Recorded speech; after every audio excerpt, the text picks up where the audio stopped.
आप सुन रहे हैं समाचार एजेंसी ऑफ इंडिया की साई न्यूज में ऑडियो बुलेटिन। नमस्कार, आप सुन रहे हैं समाचार एजेंसी ऑफ इंडिया की साई न्यूज की समाचार श्रृंखला में मंगलवार 5 जनवरी का राष्ट्रीय ऑडियो बुलेटिन। सरकार ने वैक्सीनेशन पर खुशखबरी देते हुए बताया है कि 10 दिनों में वैक्सीन को लगाया जाना आरंभ हो सकता है। कोरोना के हालात पर प्रेस कॉन्फ्रेंस के दौरान स्वास्थ्य मंत्रालय ने बताया कि आपात मंजूरी मिलने के 10 दिन के भीतर वैक्सीन रोल आउट हो सकती है। मंत्रालय ने कहा कि रोजाना आने वाले कोविड-19 पॉजिटिव मामलों की दर 3% से कम बनी हुई है। स्वास्थ्य मंत्रालय ने साफ किया कि पूरी तैयारी के साथ ही वैक्सीनेशन आरंभ किया जाएगा। टीकाकरण प्रक्रिया की डिजिटल निगरानी की जाएगी। आने वाले 10-15 दिनों में टीकाकरण के लिए सरकार पूरी तरह से तैयार है। फ्रंटलाइन वर्कर्स को वैक्सीनेशन के लिए रजिस्ट्रेशन की आवश्यकता नहीं है। एक टीकाकरण टीम में 5 लोग रहेंगे। वैक्सीन स्टोर करने के लिए देश में 41,000 कोल्ड स्टोरेज हैं।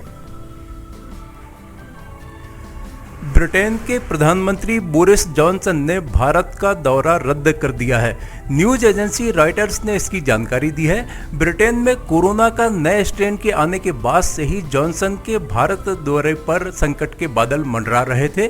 भारत ने गणतंत्र दिवस के लिए ब्रिटिश प्रधानमंत्री बोरिस जॉनसन को समारोह के मुख्य अतिथि के तौर पर बुलावा भेजा था, जिसे जॉनसन ने दिसंबर महीने में स्वीकार कर लिया था। दरअसल मंगलवार को बोरिस जॉनसन ने पीएम नरेंद्र मोदी को फोन करके ब्रिटेन के हालातों की जानकारी दी और आने में असमर्थता जताई। पीएम मोदी ने उन्हें बीमारी के नए दौरे से निपटने में हर मदद का भरोसा भी दिलाया। इसके साथ ही बोरिस जॉनसन ने भरोसा जताया कि हालात सामान्य होने के तुरंत बाद वे भारत आएंगे। फाइजर, मॉडर्ना और एस्ट्राजेनेका के प्रवक्ताओं ने साफ कर दिया है कि उनके कोविड-19 वैक्सीन में सुअर के मांस से बने उत्पादों का उपयोग नहीं किया गया है। वैसे टीकों के भंडारण और ढुलाई के दौरान उनकी सुरक्षा और प्रभाव बनाए रखने के लिए सुअर के मांस, पोर्क से बने जिलेटिन का बड़े पैमाने पर उपयोग किया जाता है। हालांकि कुछ कंपनियां सुअर के मांस के बिना टीका विकसित करने पर कई वर्षों तक काम कर चुकी हैं। स्विट्जरलैंड की दवा कंपनी नोवार्टिस ने सुअर के मांस उपयोग किए बिना मेनिंजाइटिस टीका तैयार किया था, जबकि सऊदी और मलेशिया स्थित कंपनी एजे फार्मा भी ऐसा ही टीका बनाने का प्रयास कर रही है। वैसे भी संयुक्त अरब अमीरात यूएई के शीर्ष इस्लामी निकाय यूएई फतवा काउंसिल के अध्यक्ष शेख अब्दुल बिन बैया, इजराइल की रब्बानी संगठन जोहर के अध्यक्ष रब्बी डेविड स्टेव जैसे इस्लामी संगठन और सिडनी विश्वविद्यालय में सहायक प्रोफेसर डॉक्टर हरनूर राशिद जैसे विद्वान कोरोना वायरस टीकों में पोर्क के जिलेटिन का उपयोग होने पर भी इसे मुसलमानों के लिए जायज करार दे चुके हैं। इनका कहना है कि यदि कोई और विकल्प नहीं है तो कोरोना वायरस टीकों को इस्लामी पाबंदियों से अलग रखा जा सकता है, क्योंकि पहली प्राथमिकता मनुष्य का जीवन बचाना है। इन सभी का कहना है कि यदि इसे इंजेक्शन के तौर पर लिया जाए और खाया नहीं जाए तो यह जायज है और इससे कोई परेशानी नहीं है। बीमारी की हालत में इसका उपयोग विशेष रूप से जायज है। कोरोना वायरस के कारण उत्पन्न हुई चुनौतियों से निपटने के लिए वैक्सीन का आविष्कार तो हो गया है, लेकिन अब इसके नाम पर जबरदस्त फर्जीवाड़ा भी हो रहा है। लोगों के फोन आ रहे हैं कि कोरोना का टीका लगाना है तो रजिस्ट्रेशन करवा लें, फिर रजिस्ट्रेशन के लिए पैसे मांगे जाते हैं। ऐसे में स्वास्थ्य विभाग ने लोगों से कोरोना वैक्सीन लगवाने के लिए रजिस्ट्रेशन के नाम पर हो रही धोखाधड़ी से बचने की अपील की है। गोरखपुर के मुख्य चिकित्सा अधिकारी डॉक्टर श्रीकांत तिवारी ने बुधवार को कहा कि स्वास्थ्य विभाग की तरफ से कोरोना वैक्सीन लगवाने के लिए रजिस्ट्रेशन करवाने के सिलसिले में कोई फोन कॉल नहीं किए जा रहे हैं। उन्होंने बताया कि स्वास्थ्य कर्मियों को वैक्सीन लगाने का कार्य जनवरी के तीसरे हफ्ते से आरंभ होगा और इस वक्त वैक्सीन के लिए रजिस्ट्रेशन का कोई कार्यक्रम नहीं चल रहा है। श्रीकांत तिवारी ने कहा कि वैक्सीन के लिए रजिस्ट्रेशन के नाम पर की जाने वाली कॉल के दौरान किसी भी तरह के विवरण का खुलासा न करें, क्योंकि हो सकता है कि साइबर अपराधी इसका फायदा उठा ले जाएं। कांग्रेस महासचिव राहुल गांधी ने किसानों के आंदोलन को लेकर सरकार पर उदासीनी और जिद्दी होने का आरोप लगाया है। वरिष्ठ कांग्रेस नेता ने ट्विटर के माध्यम से मोदी सरकार पर तानाशाही रवैया अपनाने और क्रूर व्यवहार का आरोप लगाते हुए कहा कि सरकार की जिद की वजह से अब तक 60 से ज्यादा किसानों की जान जा चुकी है, लेकिन सरकार टस से मस नहीं हो रही है। उन्होंने कहा कि सरकार किसानों के आंसू पोंछने की बजाय उन पर आंसू गैस के गोले छोड़ रही है। उन्होंने कहा कि सरकार इतनी क्रूरता केवल क्रोनी कैपिटलिस्ट को बढ़ाने और उनके हितों का ध्यान रखने के लिए कर रही है। खेत विरोधी कानून समाप्त करें। नए संसद भवन के निर्माण को सुप्रीम कोर्ट ने मंजूरी दे दी है। सेंट्रल विस्टा प्रोजेक्ट को चुनौती देने वाली याचिकाओं पर सुनवाई करते हुए अदालत ने कहा कि नए भवन के निर्माण के लिए सरकार ने सभी तरह के क्लियरेंस लिए हैं। 3 जज की पीठ ने प्रोजेक्ट के पक्ष में फैसला दिया। हालांकि जस्टिस संजीव खन्ना ने कहा, प्रस्ताव में सरकार ने लोगों की भागीदारी के बारे में नहीं बताया है और हेरिटेज कंजर्वेशन कमेटी की भी कोई पूर्व स्वीकृति नहीं ली गई है। नई संसद 20,000 करोड़ रुपए के सेंट्रल विस्टा प्रोजेक्ट का हिस्सा है। इससे पहले पीएम मोदी ने नए संसद भवन के लिए भूमि पूजन किया था। सुप्रीम कोर्ट में मामला होने के चलते निर्माण कार्य आरंभ नहीं किया गया था। जस्टिस एएम खानविलकर, दिनेश माहेश्वरी और संजीव खन्ना की पीठ ने मामले में सुनवाई की। प्रोजेक्ट को चुनौती देने वाली याचिकाओं में कहा गया था कि प्रोजेक्ट को लेकर सही से क्लियरेंस नहीं ली गई। साथ ही साथ पर्यावरण को नुकसान पहुंचाने को लेकर भी चिंता जाहिर की गई थी।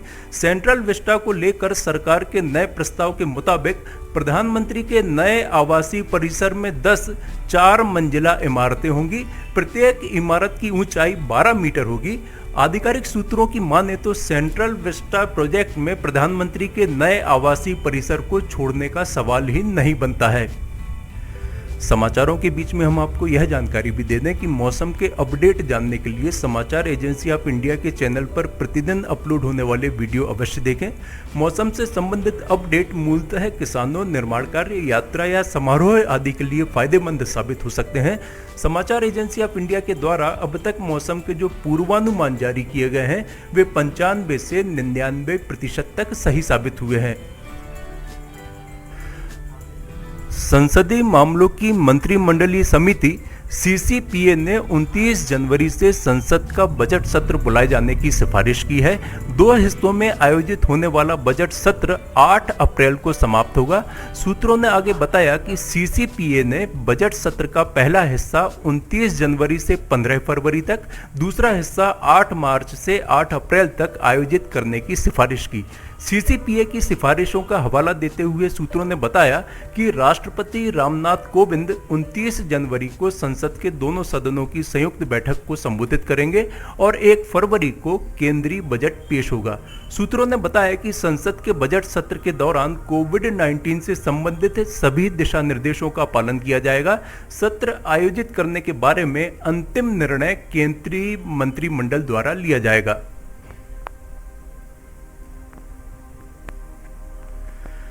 पाकिस्तान में मंदिर तोड़े जाने के मामले को लेकर आज सुप्रीम कोर्ट में सुनवाई हुई। सुनवाई में कोर्ट ने मंगलवार को खैबर पख्तूनख्वा की प्रांतीय सरकार को आदेश दिया कि वह करक जिले के तेरी गांव में कृष्ण द्वार मंदिर के साथ ही श्री परमहंस जी महाराज की समाधि का 2 सप्ताह में पुनर्निर्माण करे। मुख्य न्यायाधीश ने यह भी कहा कि मंदिर में तोड़फोड़ करने वाले लोगों को ही इसके पुनर्निर्माण में पैसा देना होगा। दरअसल बीते 30 दिसंबर को धर्मस्थल पर विस्तार कार्य का विरोध करते हुए कट्टरपंथी जमीयत उलेमा ए इस्लाम पार्टी फजल उर रहमान समूह के सदस्यों की अगुवाई में एक भीड़ ने मंदिर में तोड़फोड़ की थी और आग लगा दी थी। वहां पर एक हिंदू धार्मिक नेता श्री परमहंस जी महाराज की समाधि भी थी। इसके बाद हुई एफआईआर में 350 से ज्यादा लोग नामजद हैं। मामले में अब तक 100 लोगों को गिरफ्तार किया गया था। अल्पसंख्यक कानूनविद रमेश कुमार ने पिछले सप्ताह कराची में उनकी बैठक के दौरान मंदिर के तोड़े जाने की जानकारी दी थी, जिसके बाद मुख्य न्यायाधीश ने कार्यवाही की। इसके बाद खैबर पख्तूनख्वा सरकार और औकाफ विभाग को निर्देश दिया गया कि वे तुरंत काम आरंभ करें और 2 सप्ताह में प्रगति रिपोर्ट पेश करें। आप सुन रहे थे समाचार एजेंसी ऑफ इंडिया की साइन न्यूज में शरद खरे से मंगलवार 5 जनवरी का राष्ट्रीय ऑडियो बुलेटिन। बुधवार 6 जनवरी को एक बार फिर हम ऑडियो बुलेटिन लेकर उपस्थित होंगे। आपको ये ऑडियो बुलेटिन यदि पसंद आ रहे हो तो आप इन्हें लाइक, शेयर और सब्सक्राइब अवश्य करें। सब्सक्राइब कैसे करना है यह प्रत्येक वीडियो के अंत में हम आपको बताते ही हैं।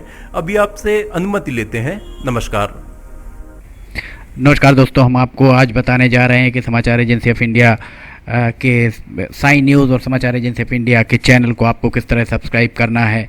सबसे पहले आप अपना ब्राउज़र खोलिए, या तो ब्राउज़र खोलेंगे या फिर आपके पास यूट्यूब का ऐप होगा उसे खोलिए, या तो ब्राउज़र में youtube इसके बाद डॉट लगाकर com youtube.com आप खोलेंगे। यूट्यूब आपका खुल जाता है। यूट्यूब में आप लॉगिन हैं, साइड में यहाँ आपको लॉगिन करना होगा। लॉगिन करने के बाद आप इसमें टाइप करिए, इस जो आपका ये इसके अंदर LIMTYKHARE आप टाइप कीजिए। जैसे ही आप ये टाइप करते हैं ये लिमटी खरे खुल जाता है। आप देखिए यहाँ लाल रंग का ये बना हुआ है, आप इस पर जैसे ही क्लिक करिए ये अब आपके सामने ये सब्सक्राइब बटन आ रहा है। इसमें आप इसको दबाइए। जैसे ही आप ये सब्सक्राइब बटन को दबाएंगे ये इसका रंग लाल नहीं रह जाएगा। इसके बाजू में ये देखिए घंटी का बटन, बेल जो है, बेल को आप पुश करिए। बेल में नोटिफिकेशन आप ऑल कर दीजिए। जैसे ही आप नोटिफिकेशन ऑल पुश करते हैं वैसे ही आप समाचार एजेंसी ऑफ इंडिया की इस चैनल को सब्सक्राइब कर देते हैं। अब हम आपको बताते हैं समाचार एजेंसी ऑफ इंडिया के अगर होम में आप देखेंगे तो होम में आपको शुरू के 4-5 जो वीडियोस हैं वो आपको दिखाई देंगे। इसके वीडियोस में अगर आप जाएंगे तो वीडियोस में आप देखिए अभी तक जितने भी वीडियोस अभी तक डले हुए हैं सारे के सारे वीडियोस आपको इसके अंदर दिखाई दे जाएंगे। आप जो भी वीडियो चाहें, आप इसको जो भी वीडियो आप चाहते हैं उस वीडियो को आप चाहें तो क्लिक करके खोल सकते हैं, उसे आप देख सकते हैं। ये उदाहरण के लिए हम आपको बताते हैं कि जैसे मान लीजिए ये आपको मौसम का अपडेट है, ये आप खोल के देखिएगा, ये खुल गया। इसमें ये विज्ञापन भी आपको शुरू में चलते दिखेंगे। इसके बाद आप बैक करके वापस जा सकते हैं। प्लेलिस्ट में अगर आप जाएंगे तो प्लेलिस्ट में आपको बहुत सारी चीज़ें, बुंदेली लोकगीत, हास्य, sign news, cartoons, weather update, audio bulletin, Limti की लालटेन एक विशेष प्रोग्राम इसमें होता है, वीडियो न्यूज़, रिलीजियस फार्मूलाज जो भी बच्चों के उपयोग के लिए, स्पेशल रिपोर्ट, कविताएं, citizen reporting, architecture, daily news, appeal अगर किसी के द्वारा अपील की जा रही है तो वो, वॉइस न्यूज़, मीडिया मीमांसा, हिंद गजट की सुर्खियाँ और अदर्स में बहुत सारी चीज़ें आपको मिल जाएंगी। इसके बाद कम्युनिटी में अगर आप जाते हैं, इसकी कम्युनिटी में जाएंगे तो आपको अब तक कितने भी वीडियोस जितने भी डले हुए हैं वो सारे के सारे आपको मिल जाएंगे। अबाउट में इसके क्या है, समाचार एजेंसी ऑफ इंडिया के जरिए देश प्रदेश में घटने वाली घटनाओं, समसामयिक विषयों पर चर्चाएँ, ऑडियो बुलेटिन्स, मौसम के अपडेट, स्टूडेंट्स के लिए जानकारियाँ, मनोरंजन आदि को स्थान दिया जाता है।